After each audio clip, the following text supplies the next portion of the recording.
Sister, hit ಕಲ್ಸಕ್ಕೆ ಬಾಂಡ್ಲಿನೋ ಪಾತ್ರೆನೋ ತಗೊಳ್ಳೋದಲ್ವಾ? ನೋಡಿ, ಹಿಟ್ಟೆಲ್ಲ ಹಿಂಗ್ ಕೆಳಗಡೆ ಬಿದ್ದಿದೆ. ಓ, ನಾನ್ ನೋಡ್ಲೇ ಇಲ್ಲ.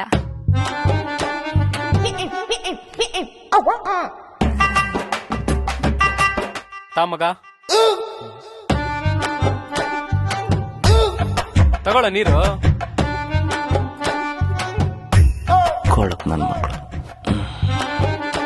ಸರಿ ಕಣ, ನಾನು ಹೊರಡ್ತೇನೆ. ಏಯ್, ಇರೋ ಮಗ, ಎಷ್ಟೋ ದಿನ ಆದ್ಮೇಲೆ ಬಂದಿದ್ಯಾ? ಚಪಾತಿ ತಿನ್ಕೊಂಡು ಹೋಗುವಂತೆ. ಚಪಾತಿನ ಬೇಡ ಕಣೋ. ಏಯ್, ಇರೋ. ದಿವ್ಯಾ, ಮೊಟ್ಟೆ ತಗೊಂಬರ್ತೀನಿ, ಮೊಟ್ಟೆ ಪಲ್ಯ ಮಾಡೆ. ಆಯ್ತು.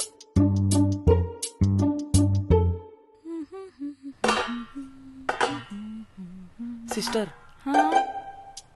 ತಟ್ಟೆಲ್ಲೇನೋ ಗಲೀಜಿದೆ, ಸ್ವಲ್ಪ ಒರೆಸ್ಕೊಡ್ತೀರಾ? ಒಳಗಡೆನೆ ಒರ್ಸ್ಕೊ ಬಂದಲ್ಲ. ಸ್ವಲ್ಪ.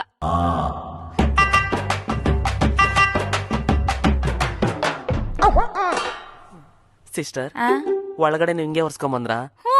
ನಮ್ಮನೇಲಿ ತಟ್ಟೆ, ಪಾತ್ರೆ, ಲೋಟ ಎಲ್ಲ ಹಿಂಗೆ ಒರ್ಸೋದು. ಇನ್ ಕೇಸ್ ಕೈ ಗಲೀಜಾದಾಗ ಮಸಿ ಬಟ್ಟೆ ಸಿಕ್ಕಿಲ್ಲ ಅನ್ಕೊಳ್ಳಿ, ಹಿಂಗೆ ಒರ್ಸ್ಕೊ ಬಿಡ್ತೀನಿ.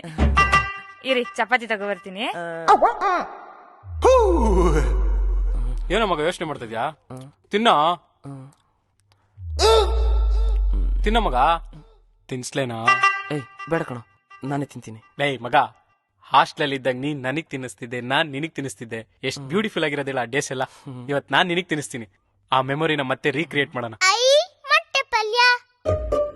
ಟಿಂಬು, ಎಷ್ಟ್ ಸಲ ಹೇಳಿದ್ದೀನಿ ಹೇಳು, ಬೇರೆ ತಟ್ಟೆಯಿಂದ ಎತ್ಕೋಬಾರ್ದು ಅಂತ. ಇಡಲಿ ಇಡಲಿ. ಸಾರಿ ಪಪ್ಪ. ದಿವ್ಯಾ, ಇವಳು ಮೂಗ್ ಕ್ಲೀನ್ ಮಾಡ. ಬಂದೆ. ಡಿಂಪು, ಎಷ್ಟೆಲ್ಲ ಹೇಳಿದೆ ನಿಂಗ್ ಮೂಗ್ ಕ್ಲೀನ್ ಮಾಡ್ಕೊ ಅಂತ. ಬಾಯ್ಲಿ. ಹ್ಞೂ ಅನ್ನು. ಹ್ಞೂ ಅನ್ನು. ಅನ್ನೋ ಜೋರಾಗ ಅನ್ನು. ಯಾ